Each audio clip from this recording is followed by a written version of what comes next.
जय श्री साई बाबा चरण कमल तले साष्टांग प्रणाम। आशा करुच्ची बाबा कृपारू आपण समस्ते बहुत भलरे थे। बाबा कृपा आपण मानकर भल पाइबा जोगु आमे बाबा विषय वीडियो बनाई पारछु और आपण पाखरे उपस्थापन करि पारछु। सबु बाबा शुभ इच्छा पर निर्भर करे, आमे तो निमित्त मात्र।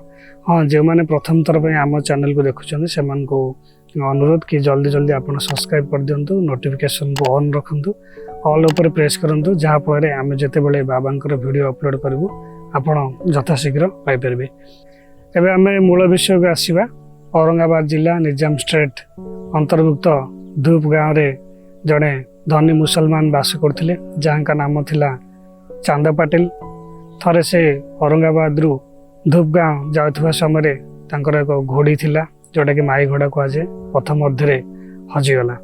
प्राय से 2 मास खोजा खोजी कला कौन अनुसंधान पाई नथिले। शेष में निराश हुई घोड़ीर जीन बा साज जहाँ जोटा कि पिठरी लदा जाए घोड़ार, ताकू नहीं से निराश सूचक भंगी औरंगाबाद फेरुथिले। प्राय 14 माइल रास्ता अतिक्रम कर सारिबा पर से देखिले जे आंब गछ मूले जड़े फकीर चिलम सजाड़ुछंती। तापरे फकीर इशारा क्रमे चांद पाटिल जाई फकीर जनक पाखे पहुंची। फकीर तांको देखी से जीन को देखी पचारे जे यह तुम्हें केउठारु पाइल। अति निराश सूचक भंगी चांद पाटिल कहते जे मोर घोड़ीटी पथ मध्य केउठी हजि जाइए, तार हूँ जीन बा साज। फकीर अति हालुका भाव में कहते जे अपर पार्श्वस्थ नाल कड़े जाई अनुसंधान करने बोली।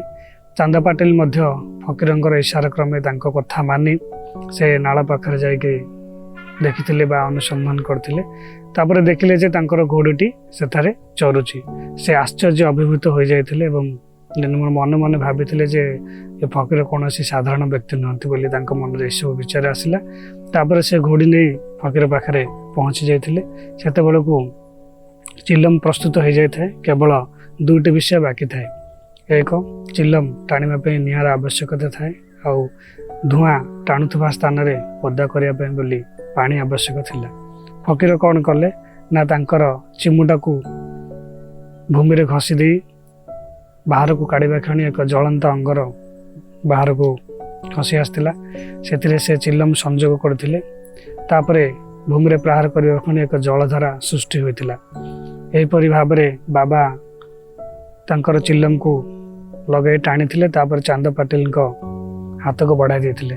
एही प्रयोग रे चांद पाटिल आश्चर्य सीमा रही नाला। यही भाव में चमत्कार देखी से मन मन भाविले जे ए फकीर कौन साधारण व्यक्ति नुहंती। तापरे तांको घर को निमंत्रित करथिले चांद पाटिल।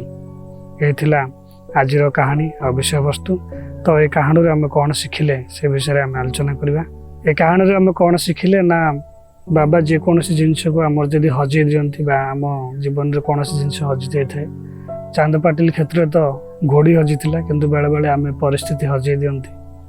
आम जीवन में आसीथिबा मनुष्य को आम हजई दियंती। तो यह सब क्षेत्र में आम भांगी पड़ती। किंतु जेपरि भाव में चांद पाटिल निराश सूचक भंगी जाऊे, फकीर इशारा क्रमे और कथा मानिले। आपण मध्य जदि बाबा कथा मानिबे, बाबा रास्तार जीवे, तो निहाती भाव में हजि जाइथिबा जिनस बाबा आमको खोजी देदेवे। तापर द्वितीय थर आम देखा जे बाबा जीवन में जेकोसी व्यक्ति आसती बाबा जहाँ जीवन में आसती निश्चित भाव में किसी ना कि चमत्कार दिखते। जो भाव में चांद पाटिल को चमत्कार देखला सी भाविले जे ना ये कौन साधारण व्यक्ति नुहंती बोली। तो समस्त क्षेत्र में बाबा जब जीवन में आसती किसी ना कि चमत्कार होता आपण मैंने निश्चित भाव में अनुभव करें। तो यही कहानी यही शिक्षा थिला जे बाबा को आम जिते मात्रा विश्वास करवा और कथा मानि चलवा, निश्चित भाव में से आम हजि जाइए जिनस देदेवे आ सब आम ठीक करदे। यह थिला आज विषय वस्तु। आगामी मध्य बाबा अन्य एक लीला, अन्य एक शिक्षा रही। जय श्री साई।